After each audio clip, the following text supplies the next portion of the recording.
Tu sais, les premiers dates, les premières fois où tu rencontres quelqu'un, c'est là où en fait où la première impression se fait.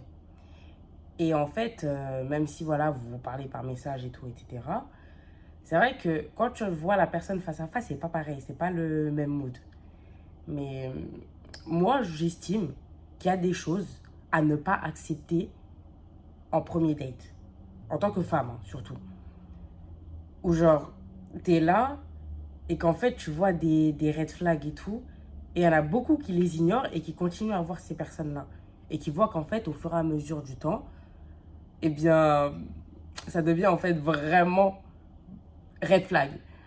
Mais là, le but, c'est quoi? C'est en fait de identifier ces red flags-là. Et en fait, dès qu'il y a un truc qui vous dit, ouais, non, là, c'est mort et tout, surtout des trucs qui auront un impact après, faut pas les accepter. Je vais t'énumérer 10 points. Mais bon, après, il y en a bien plus, hein, bien évidemment. Mais ceux-là, c'est vraiment les principaux, surtout la dernière. Les points qui te montrent les choses qu'il ne faut pas accepter au premier date. Bon, en premier lieu, le manque de respect. D'accord. Donc, la personne, elle est là, elle te fait des petites moqueries par-ci, par-là, qui fait des petites remarques sur ton corps, sur ton physique et tout, etc. Qui te rabaisse, entre guillemets, même si, voilà, c'est pas, entre guillemets, bien méchant. Euh, à la poubelle.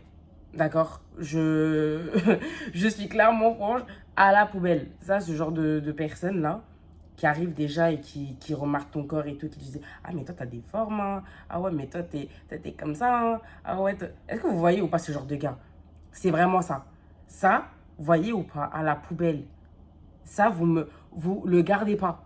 Vous pouvez pas, en fait, laisser un gars parler comme ça de vous, face à vous, alors qu'il ne vous connaît ni d'Adam, ni d'Ève, ni de Jonathan.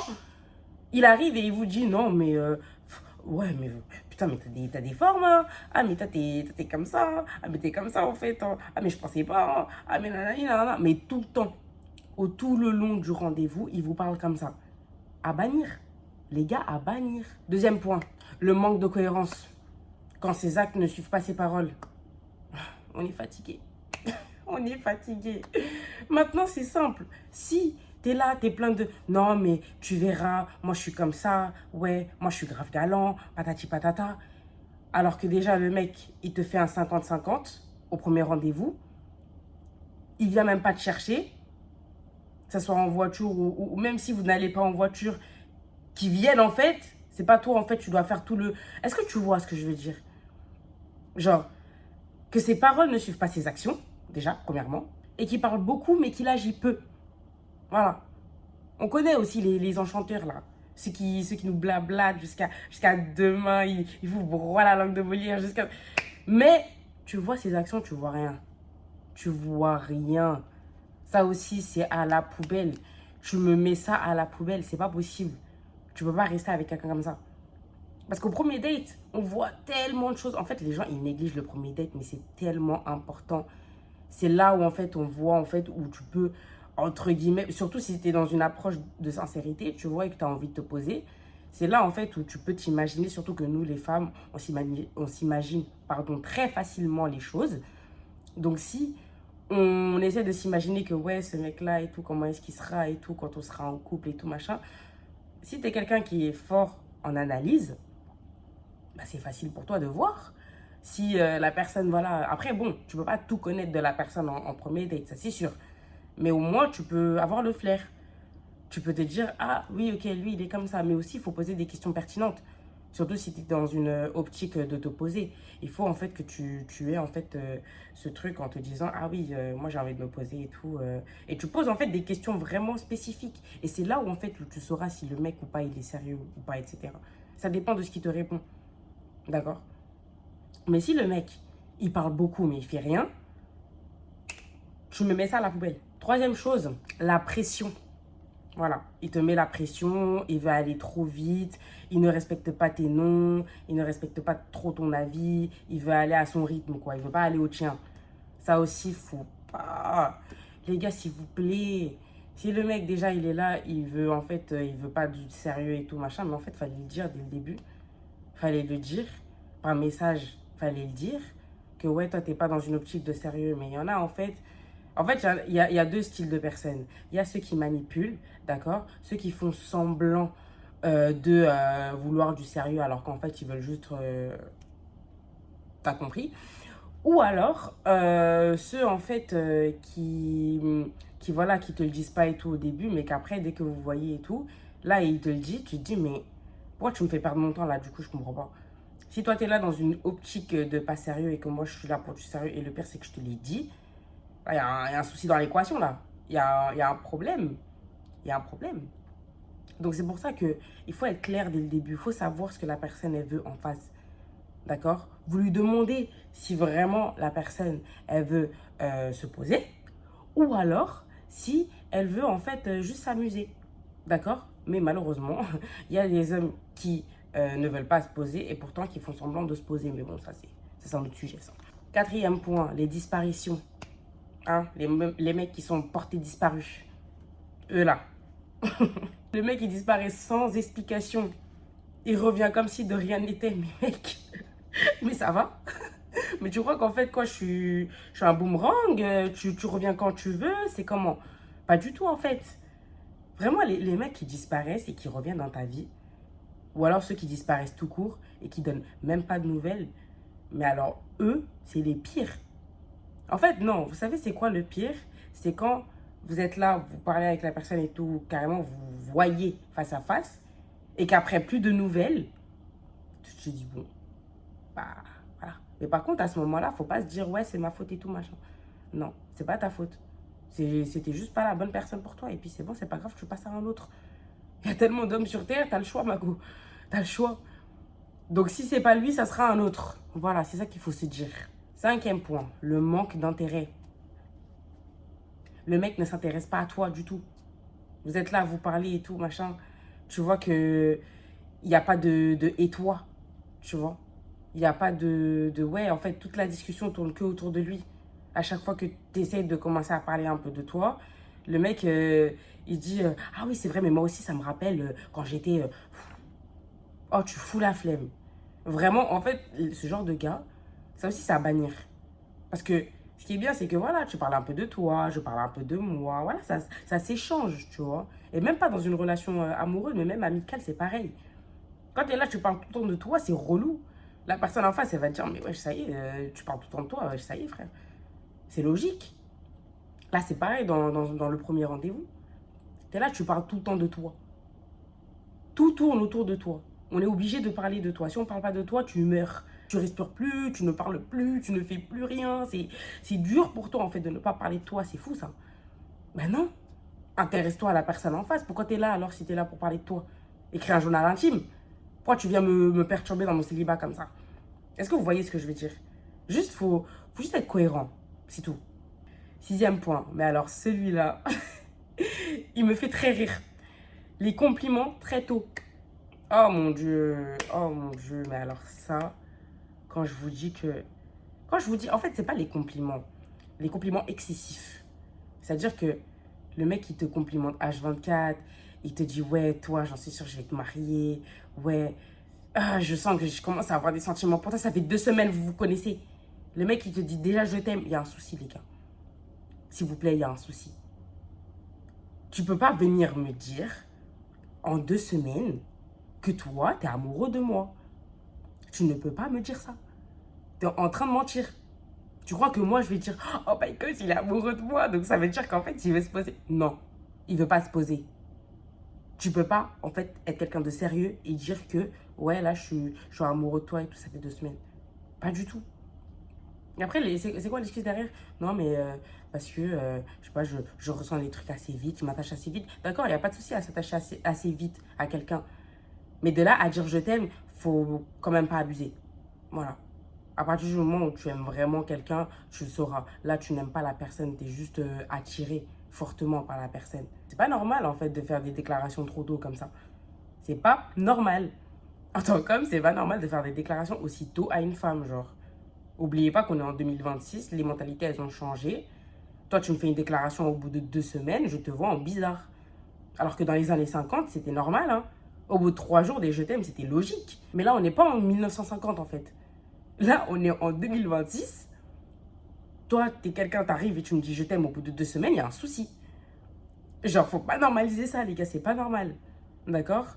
Les mentalités ont changé, la société a évolué, c'est pas pareil. On peut pas mélanger les choses comme ça. C'est pour ça aussi qu'il faut trouver en fait quelqu'un qui a la même mentalité que vous. Vous voyez? Parce que si t'es quelqu'un qui est pas très. Comment dire? Enfin, qui n'a pas été en fait élevé de la même manière que toi, à peu près de la même manière, hein, pas exactement, mais vous avez compris, eh bien, c'est plus compliqué en fait de s'entendre avec cette personne-là parce que cette personne en fait, elle va être beaucoup plus pressée que toi. Toi qui es quelqu'un qui prend du temps et tout pour apprendre à connaître la personne n'a pas besoin de temps en fait. La personne, au bout de 2 semaines, elle peut te dire je t'aime sans aucun problème. Moi, je ne peux pas faire ça. Moi, personnellement, c'est mort en gros. Donc, c'est vrai que quand tu es quelqu'un qui arrive et qui me dit je t'aime au bout de 2 semaines, moi, je te vois un peu en mode pourquoi tu mens? Genre, je veux pas croire la personne, hein. Moi, pour moi, la personne, elle ment. Genre, tu veux pas être amoureux d'une personne en 2 semaines. C'est pas possible. Il y a un souci dans l'équation. C'est pas possible. Donc voilà, il faut observer en fait les actes avant les mots. D'accord? Parce que les mots, tout le monde peut parler. Mais quelles sont les personnes qui peuvent agir aussi? Parce qu'il y a ça. 7e point, le flou. Donc, tu ne peux jamais savoir les vraies intentions de la personne. Donc, en fait, tu es toujours en train de déchiffrer cette personne, dire, ouais, c'est quoi, en fait, ses vraies intentions? Parce qu'en fait, il fait ça, mais je comprends pas. En fait, ça sert à rien, en fait, de rester dans ce genre de manière de penser, parce qu'en fait, ça te bouffe plus qu'autre chose. T'es pas censé, en fait, te poser ce genre de questions, parce que la personne, elle est censée te rassurer et te dire, en fait, ce qu'elle cherche et ce qu'elle a besoin, en fait. Encore une fois, ça, c'est pour les gens qui veulent se poser. D'accord? Je parle pas en fait des gens qui veulent juste s'amuser parce que c'est pas pareil. Mais si t'es quelqu'un qui veut te poser, genre quelqu'un qui te laisse dans le flou, ce n'est pas normal. D'accord? Un mec qui te laisse dans le flou, en fait, c'est juste parce que lui-même, il sait pas ce qu'il veut. Et un mec qui ne sait pas ce qu'il veut, c'est à bannir. Je ne veux pas, en fait, être là, être un surplus pour toi, alors que tu es dans l'indécision. Enfin, en fait, moi aussi, j'ai ma vie, en fait, à tenir. Je vais pas tenir aussi ta vie, en fait. Vous voyez, vous avez d'autres choses à faire que d'aider la personne dans sa construction. C'est à lui de se construire tout seul. C'est pas à nous de l'aider. Certes, voilà, quand tu es en couple avec la personne et tout, voilà, vous vous portez et tout mutuellement, il n'y a aucun problème. Mais si tu es là, tu viens de découvrir la personne, que la personne, elle a plein de soucis, que je sais pas quoi, c'est pas à toi, en fait, de résoudre ses soucis. 8e point, les excuses permanentes. Voilà. Il trouve toujours une excuse pour justifier ses comportements. Parce qu'il a été en retard, il a toujours une excuse. Parce que il a eu un souci. Ok, il n'y a pas de souci. Il peut t'arriver des galères. Ça, il n'y a aucun problème. Mais quand c'est récurrent tout le temps, H24, là, à un moment donné, il y a volonté de nuire. Il y a volonté de mal se comporter, là. Là, tu fais exprès. Tu vois? Si la personne, elle a toujours une excuse à tout, il y a un souci, les gars. C'est pas normal. C'est pas normal que la personne, elle ait toujours une excuse à tout. D'accord? C'est pas normal. Faut pas accepter ça. Ok? Si elle trouve toujours des excuses à ses actes au lieu de se remettre en question, toujours dire ouais, non, mais c'est la faute à cette personne-là. Non, mais en fait, c'est parce que j'étais en retard et tout. Non, parce que vas-y, les transports, c'est trop long et tout, machin. Non, c'est juste toi, en fait, t'étais pas à l'heure. C'est tout. Si à chaque fois, t'es en retard à cause des transports, pars plus tôt, en fait. Pourquoi tu viens me saouler? C'est aussi simple que ça. En fait, je comprends pas les gens qui sont toujours en retard et qui disent c'est à cause des transports. Bah non, en fait, c'est pas à cause des transports, c'est à cause de toi. T'es juste sorti en retard, en fait. C'est aussi simple que ça. Si tu sais que tes transports, ils sont toujours en retard, sors plus tôt. Et t'auras qu'à m'attendre. Mais c'est pas à moi de t'attendre, en fait. Vous voyez? En fait, c'est aussi simple que ça. On ne pourra jamais dire que dans une relation, tout, ça sera du 50-50. C'est pas possible. Tu ne peux pas faire tout 50-50. Parce qu'encore une fois, ça dépend du stade de relation. Mais même au stade de relation, tu peux pas faire tout 50-50. C'est pas possible. 9e point. Les efforts à sens unique. Donc, ça rejoint un peu ce que je disais tout à l'heure. Quand c'est toujours toi qui te déplaces, beaucoup plus loin que cette personne-là, quand c'est toujours toi qui fais les efforts pour lui envoyer un message, faire le premier pas et tout, etc., etc. Déjà, c'est un mec déjà de faire le premier pas, déjà. Déjà, on va commencer par ça. C'est pas à toi, Mago, d'accord? Surtout en début de relation. Surtout en début de connaissance. Premier rendez-vous et tout, tout ça, c'est pas à toi, en fait, d'envoyer le message et d'organiser la soirée. C'est à lui de te dire, ouais, vas-y, à telle heure, je viens te chercher. Prépare-toi et tout, machin. À telle heure, je viens te chercher et tout en voiture. C'est comme ça que c'est censé se passer. Faut arrêter, en fait, de réduire ses standards et tout, parce que faut s'adapter au mec. Pas du tout. C'est à lui de s'adapter à toi, pas l'inverse. C'est aussi simple que ça. En fait, faut arrêter, en fait, à chaque fois de minimiser, d'accord, ses standards et tout, machin. T'as des standards, Mago, garde ces standards. Si t'as envie qu'un mec, il ait le permis, qui vienne te chercher en voiture, ne cherche que des mecs qui ont le permis.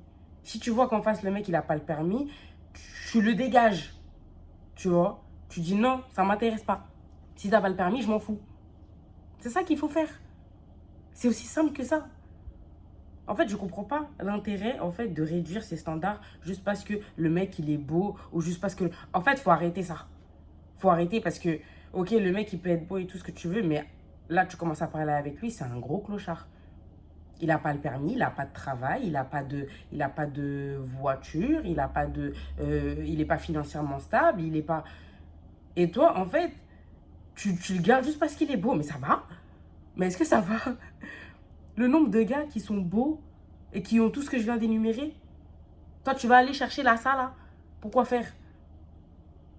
C'est pour ça, quand on vous dit que, oui, une meuf et tout, vas-y, elle, de toute façon, elle cherche que l'argent. Mais en fait, c'est pas question d'argent. Enfin, en fait, si. Je dis que de la merde, mais bien sûr que si. C'est grave question d'argent. Et ça n'a rien à voir avec être michto ou quoi, etc. Ça n'a rien à voir. Là, de ce qu'on parle, c'est en fait, pour nous, c'est important en fait de trouver un homme qui est financièrement stable si il peut en fait subvenir aux besoins des enfants plus tard. C'est à ça qu'on pense, nous. D'accord? Et bien évidemment, en fait, le but, c'est quoi? C'est qu'il réussisse à subvenir à ses propres besoins, aux besoins de sa femme et aux besoins de ses enfants. C'est à ça qu'on pense, nous. S'il va pouvoir, en fait, toujours ramener, en fait, la nourriture à la maison, etc., etc. C'est ça, en fait. Ça n'a rien à voir au fait d'être une michto. Et oui, il y a des meufs qui sont des michtos. Il y a des meufs qui sont des vrais michtos. Mais c'est elles. Si elles ont envie d'être michtos, c'est leur problème. Mais si toi, genre, en tant que gars, tu ne veux pas, en fait, être avec une michto, mais c'est toi. Chacun ses goûts. Chacun décide ce qu'il a envie, voilà, ce qu'il veut, en fait, tout simplement. Donc, en fait, il va falloir arrêter ce truc de, ouais, les meufs, de toute façon, elles cherchent que l'argent. Non, en fait, on veut juste une stabilité financière, ce qui est totalement logique. En fait, c'est tout. C'est tout. Et quand, là, vu qu'on parle de premier rendez-vous, la galanterie, c'est la base. Donc, en fait, t'as même pas à te dire, non, mais vas-y, elle, de toute façon, à tout moment, je la vois même pas après et tout, machin, je lui parlerai même pas. Donc, je sais pas si on va faire 50-50, je pense que c'est mieux si on fait... Mais ça va? Est-ce que ça va? En fait, ce genre de gars qui parlent comme ça et qui se disent non, mais moi, je vais pas faire 50, je vais pas tout payer et tout au premier date et tout parce qu'à tout moment, je la verrai jamais, mais t'en sais rien. Mais le pire, je crois que le pire, c'est quoi? C'est les meufs qui acceptent le 50-50. Mais bon, après, comme on dit, hein, chacun ses délires. Mais personnellement, je n'accepterai jamais ça. Malheureusement, j'ai déjà accepté ça.